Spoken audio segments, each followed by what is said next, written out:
Hey, so I wanted to make a video about diamond previews. I know it's kind of weird, but I'm going to review previews, right? I want to talk about what's weird about the catalog, what's good, what's bad, what could be better, and why ordering comics has to be so complicated and difficult. So please check out this first video about just the overall structure of previews. And maybe in a future video we'll talk about Marvel previews and DC previews specifically. All right, let's talk about previews and how it's structured physically. There is an online version of previews, and we'll take a look at that briefly. But for the most part, previews is a catalog that comes out every month. This is the catalog for April. Yes, there's 3 parts to the catalog here that I'm showing. And this is not even counting adult previews, which has all the smut. And I don't have a copy of that. Maybe, unfortunately, depending on your point of view. But what this is this is the Diamond previews. But first, what is Diamond? Diamond Comic Distributors are the one and only distributor of comic books in North America and most of the world, right? They are the exclusive distributor to Marvel and DC Comics, and also exclusive to a number of smaller ones like Dark Horse and Image and several others, as far as selling into the direct market. Now, all of these publishers are also carried by traditional book publishers in different ways and sold into the book market. We're talking about the stuff that gets ordered in comic shops. This magazine, this catalog comes out every month, and comic readers all over the world, certainly all over the country, either read it or ignore it. And the problem is, over the years, it's become increasingly easy to ignore stuff, and that's led to efforts to stand out by the publishers individually, which has sort of made it even more of a mess. So let's talk, why are there 3? Well, originally, all of this information was contained in one, and the previews used to be, a few hundred, several hundred items. This was many, many decades ago, and it's swelled and swelled and swelled to thousands of items. It used to contain all the publishers in here. And at one point, quite a long time ago, over 10 years ago, Marvel decided they've had enough. They don't need to be in there. Most people want to read Marvel comics, in their opinion. So why should their stuff be mixed in with all the other stuff? So they split out the Marvel previews. Somewhere between where I sold my comic book store and am doing this video, DC decided to pull out as well, it looks like. And so now, instead of having one catalog with really everything in it, we've got one main catalog that has some mention of a couple Marvel things here and there, some Marvel merchandise, some books, and DC stuff, but then DC and Marvel publish their own, what they call free previews, right? It says free. Wow, this is free? This is a big thing? It's free?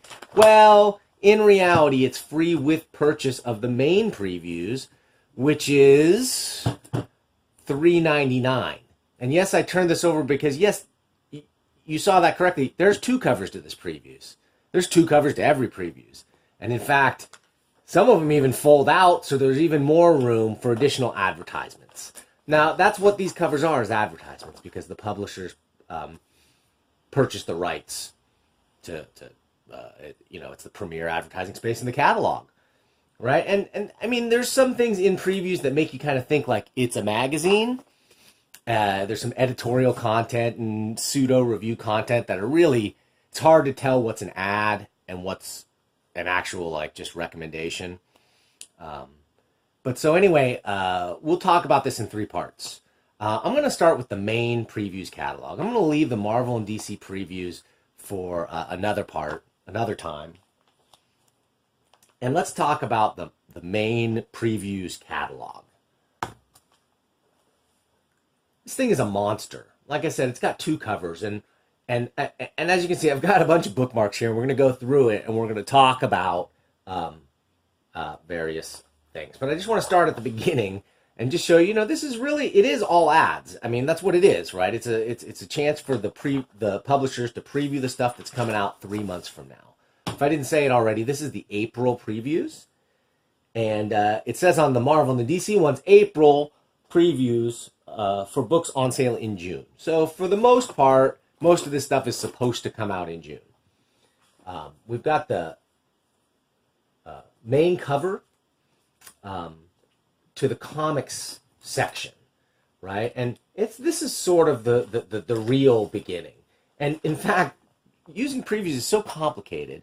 There is a user's guide built into every one that explains to you what a lot of things mean. Like when it says an item is offered again, or please inquire, or caution code, that means, oh, this may or may not come out when you expected it. Or while this is supposed to be stuff that came out in June, advertisers are also allowed to offer items from their backlist in the front of in this catalog. So it's tough for the consumer to know what's really brand new and what's an old item that they might have already seen. And it's tough, even tougher for the retailer. The other thing I'm not going to show in this video is the retailer catalog itself, which is even more complicated because it gets into the problems of variant covers and order minimums and stuff like that. So anyway, in previews, here's the simple version, right? They give you this order catalog, and they say, fill this out, use this short order form. Okay, fair enough. I got a catalog, I got an order form, right? That sounds really easy.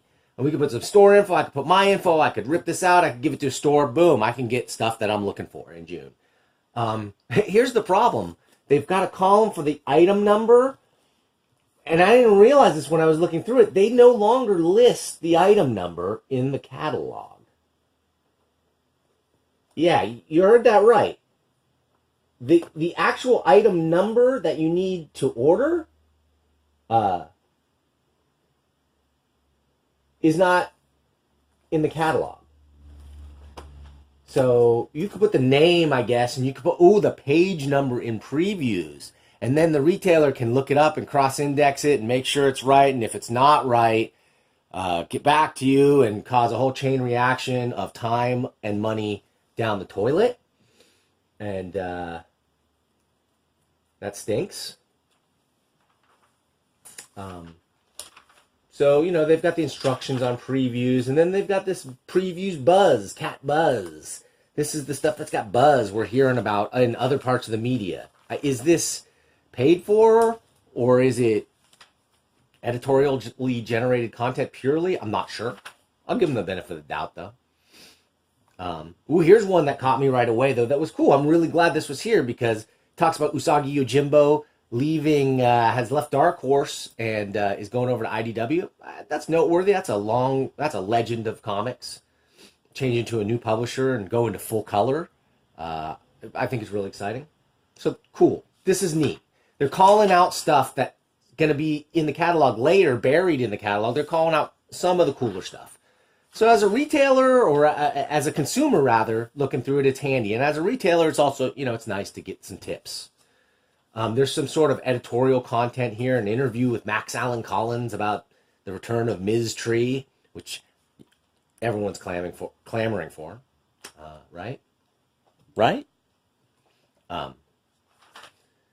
So, yeah, it's a little confusing as a retailer because this is free with purchase of this. The smaller previews you get for free if you pay the $3.99 for this, because every one of these the retailer buys, they get one of these with it. But they can also order more of just these because some consumers only care about Marvel or DC and they'll want to buy those, in which case I have to charge you unless you bought the previews, and now I'm in a weird position because it says free and I'm charging for it. Or I could just eat the cost as a retailer and chalk it up to marketing, which is cool, but it would be kind of nice if I didn't have to pay for that or all of it. And now, we get into, this is a special month for previews. This is pretty cool because this is the month where they solicit the free comic book day books.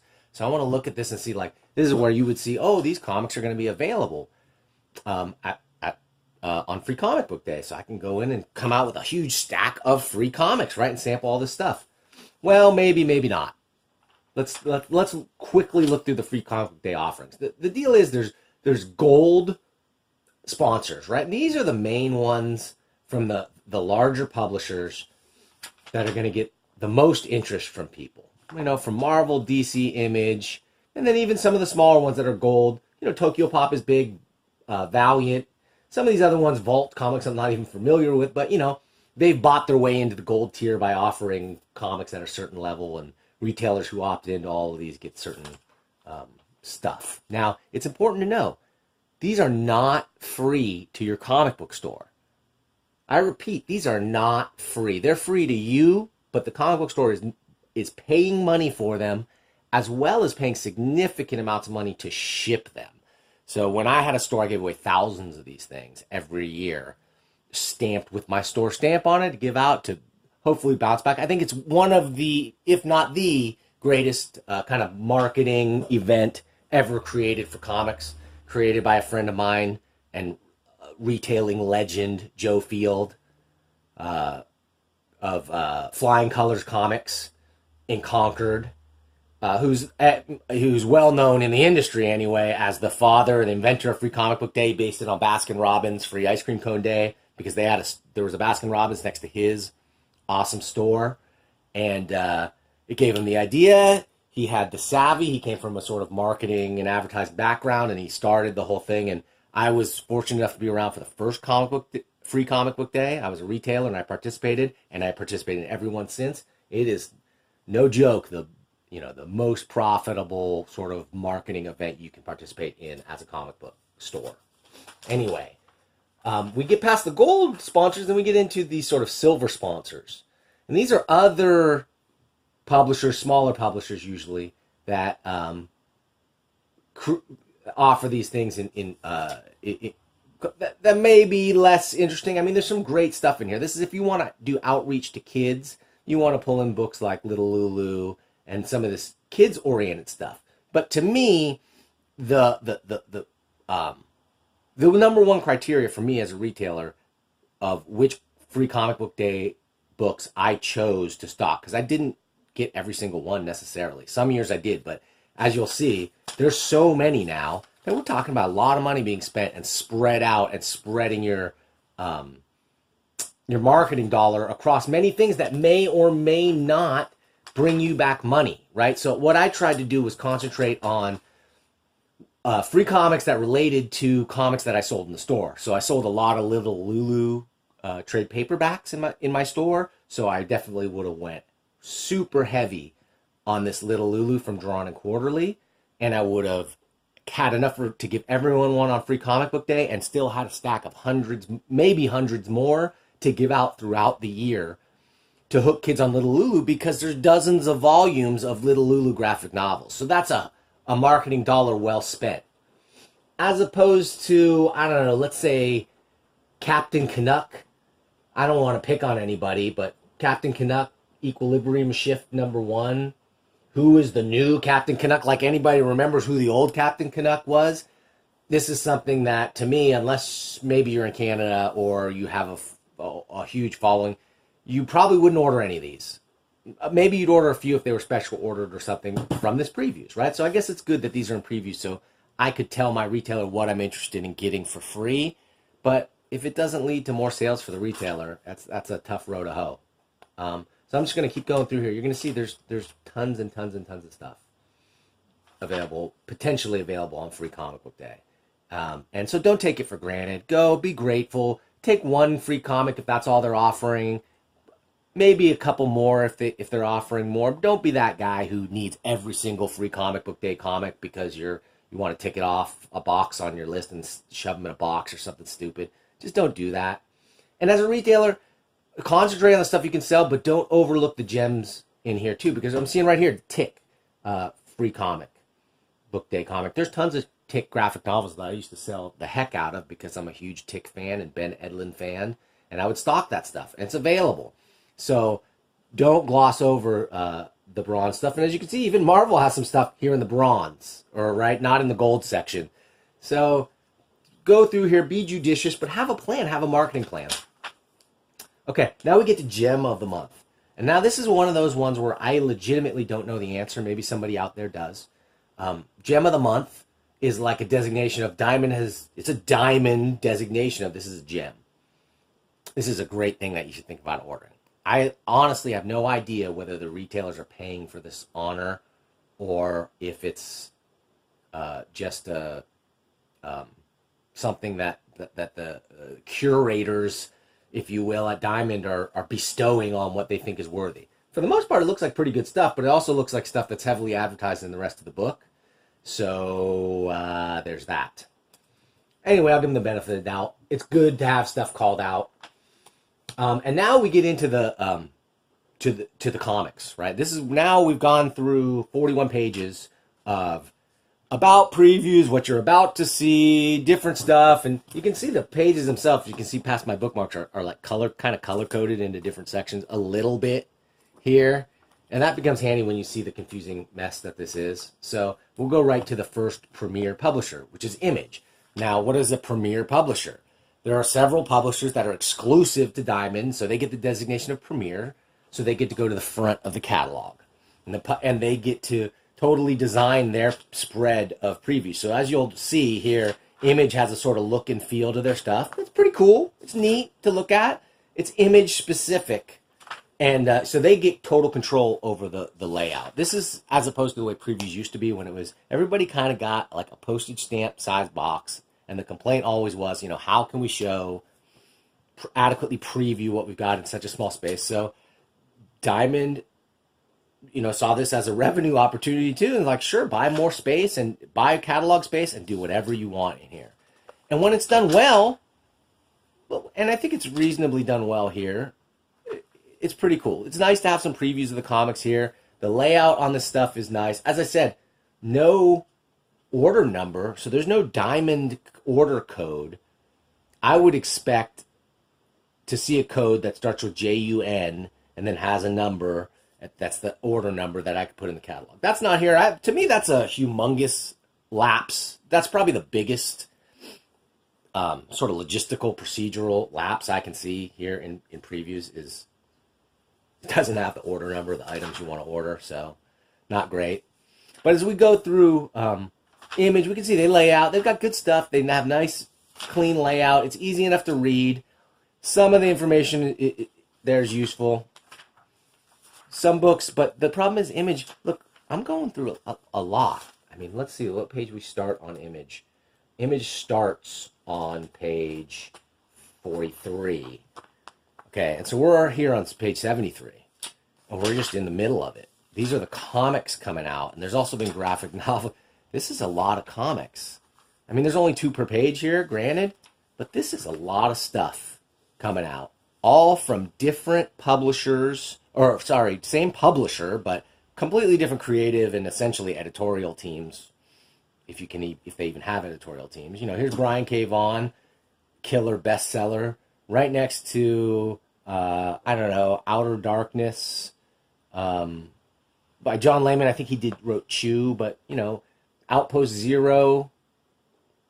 It's stuff that some of which you might sell legitimately 0 of, others you might sell dozens or hundreds of copies for all I know, some, and everywhere in between, right? So, wow, we're on page 87. We're 89, we're still going on Image Comics. Okay, so there's a lot, clearly. Oh, that was it. So that was it for Image Comics. All their trade paperbacks and comics. Clearly, Image has a glut of stuff available of varying quality and needs to look at lowering, raising the bar as far as the minimum quality they're willing to publish, in my opinion. Because there's too much stuff that's, while good, and even of professional quality, whatever you want to call that, it's just forgettable and not, doesn't really have a chance in the market, and probably would be better served self-publishing or whatever, kickstarting or something like that. Okay, now and then they also have some merchandise stuff here. And then we get into Dark Horse Comics, the next premier publisher, right? Dark Horse, same way. I don't even know what Dark Horse is anymore. I mean, they've always walked the line and done a lot of licensed stuff. Even here, American Gods sort of adaptation. This would be huge in many shops. Some shops it'll sell almost nothing. But if it was a shop like mine or like, I don't know, Comics Experience in San Francisco, or many of the shops in San Francisco or the Bay Area, I should say, where Neil Gaiman has a huge following. It's going to sell well. A brand new hardcover from Neil Gaiman and Colleen Doran. Really exciting. But this will probably be available in the book trade too. And to be honest, personally, in my book buying habits these days, I might be more likely to buy this in a traditional bookstore where Gaiman is humongous all over the world. So, like I said, again, there's stuff that's hit or miss. You have to know your audience and your shop to be able to order this stuff. But you as a consumer might be left to wonder what Dark Horse means as a publishing line. And maybe that's good. You know, they're not superhero pigeonholed mainstream comics. They publish a lot of the highest quality stuff I've ever read, and I've been a Dark Horse fan from way back from the very beginning. I love Concrete and Dark Horse Presents, and I used to read even their Aliens books back in the day, their original Alien versus Predator. Nowadays, Archie versus Predator, which was like a joke. I actually wrote a joke. Oh gosh, I wrote a joke of a comic was being published, and it was Jughead versus Predator. And who knew? Here it is. Here we've seen the day. Anyway, as you can see, Dark Horse publishes a lot of stuff. A lot of licensed stuff. They've done what it takes to survive. They've been around for many years. They're retailers in their own right. They owned, what is it? Tales from Another World or something like that. A line of comic shops. There used to be one in San Francisco that, really were more like statue and toy shops with some comics. But they publish now licensed stuff. Here they are publishing Disney comics, right? Giving a go at Incredibles and stuff for all ages. Dark Horse used to sell tons of those Star Wars. They had the Star Wars license. I sold so many Star Wars graphic novels, but especially those kid-sized digest ones. Sold like hotcakes, man. I couldn't keep those in stock.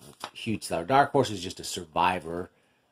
They've had great media products created, The Mask and Hellboy, and so I don't know. Dark Horse will always be a winner.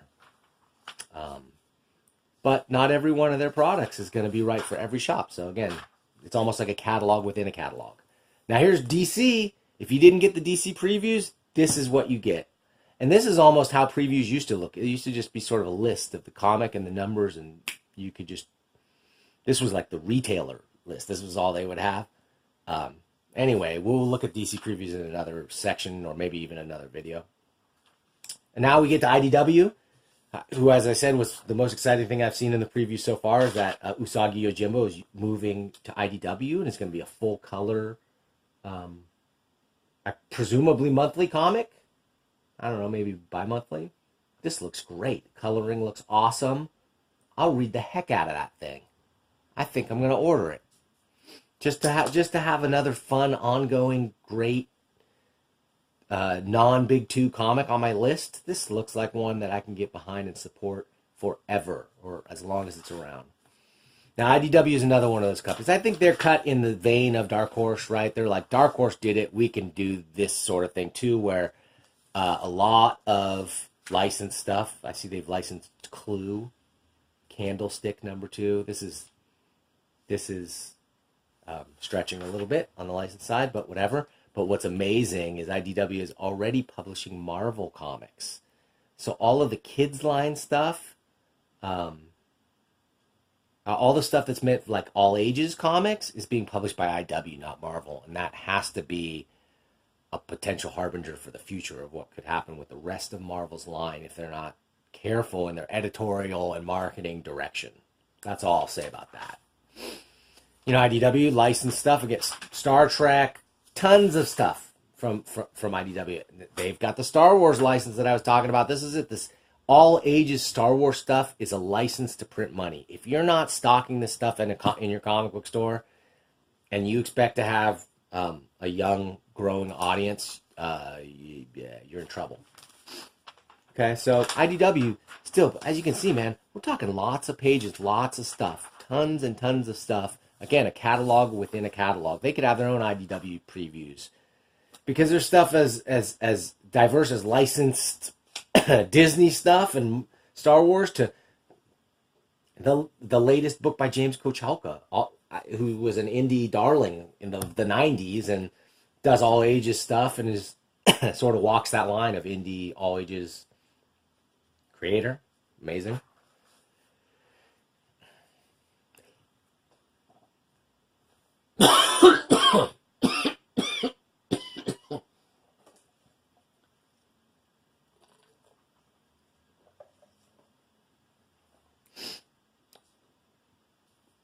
Okay. Um, they're doing, IDW does these art editions of Mad Magazine reprints and the artist editions that have been pretty interesting stuff. They're a really interesting company. They did the reprints of Reed Fleming's Toughest Milkman, for goodness sake. And which is an amazing comic from the 80s that nobody really has heard of, but maybe we'll review here sometime. Anyway, now that we're past IDW, we get to see Marvel's section, which is nothing, because you're supposed to go to the Marvel previews. And then, Diamond Select Toys throws let's throw our Marvel stuff right in here and where people would expect to see the Marvel section anyway. So maybe they think this is all Marvel offers, I don't know. But as you can see, unlike, DC at least had a listing of all their books, I don't see that for Marvel. I see directing you to this and sort of like some trade paperbacks are available, and that's it. Okay, now we're on to Dynamite, which, again, more licensed stuff. Really, mostly licensed stuff, I think. I don't know if they do anything that's not licensed. But for sure, that's fine. That's a tried and true way of making money in the comic book industry since comics began, right? You get a hot TV show and you do the Johnny Quest comic or whatever it is. It's great. If people want to read comics about it, publish them. They do the James Bond stuff, which maybe is new, but of course it is licensed as well. Anyway, but again, we're talking about dozens and dozens of pages. Oh, and tons of statues based on their pin-up girly stuff, which is, that's kind of what Dynamite is. It's not porno, but it's cheesecake. So you want that stuff and you want signed editions, blah, blah, blah, collector crap. And we get to Boom, again, who's a mixed bag of licenses. And then some original stuff from indie guys. So I guess what I'm seeing here is like all the publishers, the smaller publishers, the premier ones anyway, have a mix of mostly marketing, licensed stuff. And then use that as a sort of spine of their publishing plan to publish other stuff by smaller creators. Here's stuff by Matt Kint. Boom, he used to do stuff at Dark Horse, I think.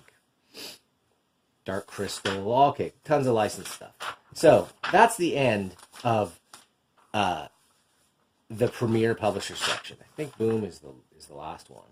Then we get into featured items. Now we're into comics and graphic novel section, right? That's the green section. This is everybody who's not a premier publisher. This is the rest, right? There's a cool, talk about a difference in things that they could publish. Here's their Peanuts collection by Schultz. Anyway, from Boom. Sorry, I got distracted. So again, featured items. This is, again, sort of like Gems of the Month, sort of like calling out stuff. Is this paid for or not? I don't know. Interesting stuff to look out for, though. Cool stuff. This is sort of catch your attention. And it's Pride Month. Cool. So all these different publishers will be publishing stuff as part of Pride Month. And that's a wonderful thing. And spotlighting some LGBTQ stuff, which is cool. There's a lot of stuff about that in comics that's available for that community and others. So here we are at the beginning of the indie publishers section. So this is everybody who's not Marvel, not DC, and not one of the other premier publishers that we already went through. So this is everybody else, right? And so that means now this is a true catalog within a catalog of comics, because there's such a diverse amount of stuff available, diverse both in thematic area and subject matter, and as well as quality, right? It's all over the place, because the threshold for publishing a comic in previews is very low. But what this is sort of a throwback to what previews used to look like. This is how I remember it being for almost of when I was younger and bought comics and read previews. Everybody had their own little section. You had a little section, a little image, and that was about it. But it let you go through the whole catalog, and it was consistent, and you could sort of drink things in an equal way.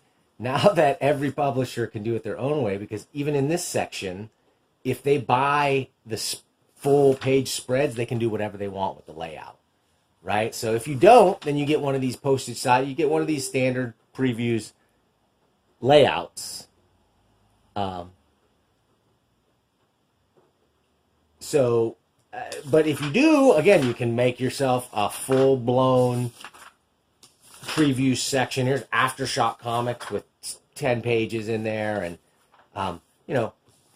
so many different publishers of so many different kinds of comics. Here's all ages stuff right next to like pin-up cheesecake stuff. It's all slammed together in one place. And sometimes, and I mean, this is even from the same publisher, so they're all over the place. Again, a lot of licensed stuff mixers. Antarctic, legitimately an indie publisher for decades, and they don't sell a ton of comics, but I used to sell a few. Archie Studios, who's gone in wildly new directions in recent years, pretty interesting.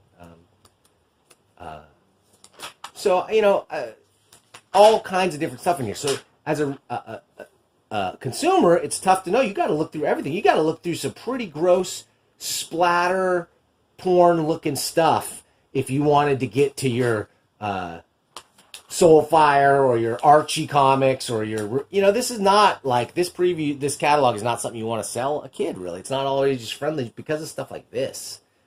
This is really, this is Avatar, and I sold some of their books too, but, they're splatter gore porn. Now, moving forward, I'm going to skip, because there's too much here to go through it all right now on this video. But I'm going to skip to a few things that I saw that were noteworthy. So I'm going by dozens and dozens of pages of often dreck, but occasional gems. I might have missed a few gems like this. Cartoon books, Bone, hardcover, the entire full cover hardcover, slipcase edition, $150. That's something I would consider for my personal collection, for sure. Right. What else? Oh yeah, also any of the retailers or any of the publishers can put in stuff that's OA, right? OA, what does that mean? O/A. It means offered again. It means it's not new. It's in the new catalog, but it's not new. It's older backlist stuff. Just wanted to mention that because that's confusing too. We go to Fantagraphics, right? One of my favorite publishers. And you know what? I just noticed they are one of the few here that I'm actually seeing diamond order codes on. And that surprises me a lot. But it's not on the new stuff, but it looks like it's on the backlist stuff. So maybe that's required. I don't know. But anyway, their catalog looks a lot. Again, it's a catalog within a catalog, and it looks more like probably what gets sent to the book trade, close to what gets sent to them. A piece of that. Again, there's all kinds of publishers, all kinds of different mishmash stuff. This is where the gems of previews can really be found. But man, it takes a long time. Can you imagine if you're a retailer ordering and you got to go through all this stuff and understand what sells and what doesn't, understand what your customers want and maybe don't, and what you can sell and who are these creators, and oh man, so many things you got to know. Another gem. Oh, here, way back in T, Toon Books, Comics as Easy as ABC. It looks like an Ivan Brunetti cover to me, just eyeballing it, and that caught my eye right away, and it is. But, of course, this is actually, it says, oh, wait, note, this item may be available through other retail outlets before shipping to comic book specialty shops. In other words, you will probably see this in a bookstore before you see it in a comic book store, and you will probably not see this in, I would venture to say, 90-something% of comic book stores out there. Okay, now there's another section that is kind of new, or I don't know how new, but it was new to me. They've broken out all the manga in publishers into their own separate section, which is great because this stuff used to be buried with the rest of the stuff, like mixed in just by publisher name alphabetically. And I mean, so maybe it's segregation to put them in their own section, but it kind of makes sense, all that stuff. But again, what's the theme? It's a catalog within a catalog. Here it is. So maybe stock manga. I tried really hard to do well with manga, and I did with a few titles, but I could never. Not 99% of the stuff was not sellable by me in my location. At least in the ways I attempted to sell it. Okay, now we're to the end. We're at page now 447, and we got to the end of the comics. And now we're into like calendars. There's a whole section. There's a special section just for calendars, right? Oh, and a special section for apparel. That's actually pretty cool. Instead of it being buried in the middle, it's cool to break all this stuff out in one place. And then, wait, the pages are upside down. What's going on here? Oh, wait. That's because of the other cover on previews. We have to flip it around. And this is where toys and figures and stuff that more and more is making up a humongous percentage of this, what comic book stores could sell. I didn't sell a lot of this stuff, but I understand why folks do and like it. It's cool. I like looking at it too. It's neat. I didn't have much space, so I was more into stocking as many books and comics as I could, and this stuff was not a concern. But neat. I don't know that I would want that in my home, but I like looking at it. I like that it exists, I guess.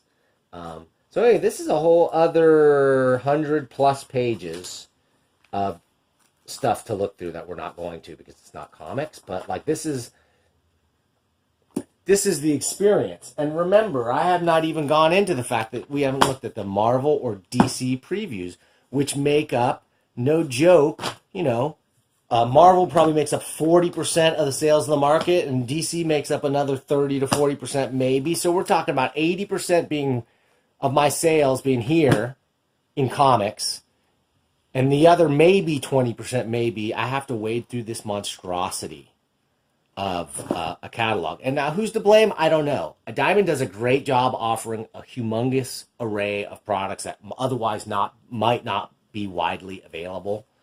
So kudos to them for that. They make this available online, although I had a very negative experience trying to browse the online catalog. You have to have paid for this to begin with to get the code out of this book, and then I tried to get it, and it was supposed to email me to let me in, and it never did, and so I just never couldn't see it. So I'm back to paper previews. Anyway, you can see, I hope this video helps you understand the structure of previews and why it's difficult, and what could be done to make it easier is something that we'll have to talk about.